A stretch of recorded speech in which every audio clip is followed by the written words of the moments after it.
I'm Larry Brown, 67 years old. Originally, I was born and raised in the state of Nebraska, although family heritage did come from Missouri. The two previous generations, on actually both sides of my family, came out of Missouri. Storytelling actually goes back about 30 years. I know that the roots of my storytelling have to do with family heritage, being in a family where a grandfather and a mother did quite a bit of communicating using stories.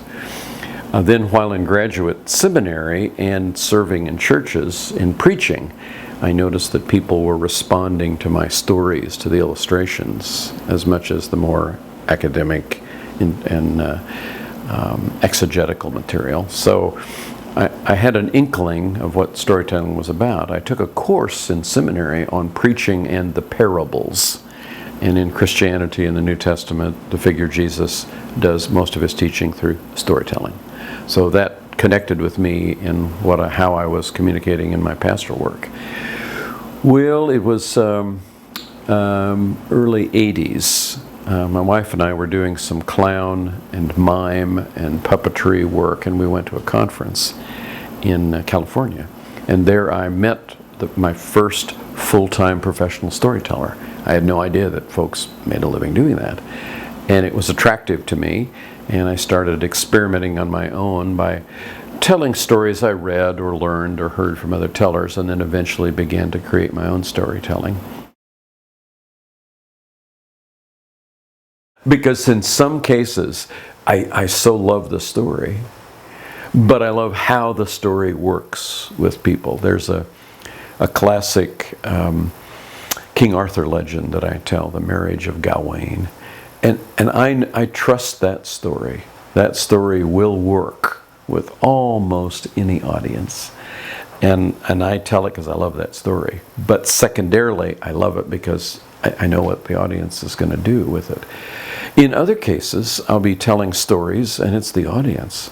You know, as I said earlier, sometimes when the audience is really with you, it's like, oh, that's the thrill of it, is to find the engagement that, again, in that little triangle of me, the story, and the audience, when that engagement becomes so tight and with enthusiasm and energy, and so it's the thrill of the intersection between self, story, and audience is the excitement.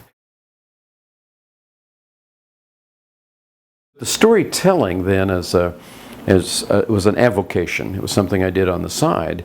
But over the years it was beginning to be more frequent. Then I began to be invited to tell at festivals, to perform for a variety of groups, from preschools to senior groups. Now I have places that I've been back year after year after year, so they invite me back.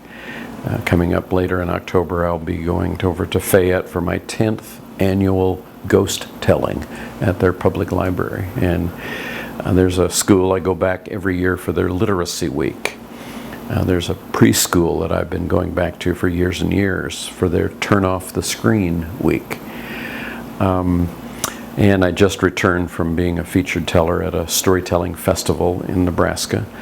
In November I'll be telling at a storytelling festival in Kansas City. So in the course of a year, I will do several festivals and several traditional regional events. But this year, I've been at least a gig a week. Now, the months of September, October, November, this year has been very full. I have now, between now and the 1st of November, I think I have 16 gigs booked, and just was negotiating for a new one later in October, and this morning was negotiating for one in January or February. And so I'm working generally 2 or 3 months ahead of time and booking, but since I'm not full-time teaching now, I've retired from teaching. I'm not full-time pastoring, although I do some supply work there. More and more of my time has been dedicated to storytelling of all types. I delight in the telling. And I would be willing, if somebody asked me to come and tell, I'd do that. But then I began to think, well, wait a minute, that took me several hours to develop. Oh, I had to drive 50 miles. Oh, that took, and I go, well, wait a minute, I just made a contribution. And I thought, I really do appreciate, at least at the minimum, getting my expenses paid to perform. So I know I begin to slip over into the paid performer thing. Well, then people would say, oh, have you published that story? Is it written? Or do you have a CD? Or is there a DVD? Or can I find it online? And I go, oh, well, I need to have a product. Well, of course, it costs to produce a product, so you have to sell it so that at least you can get paid your expenses. So for me, it was a gradual process.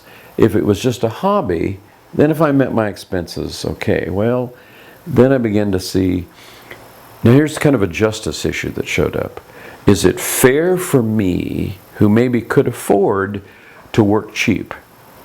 Is it fair for me to go in and get gigs when there's somebody else out there trying to make a living?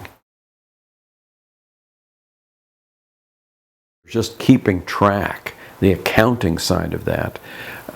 Some storytellers have an agent or have a bookkeeper or may have a marketing person for them.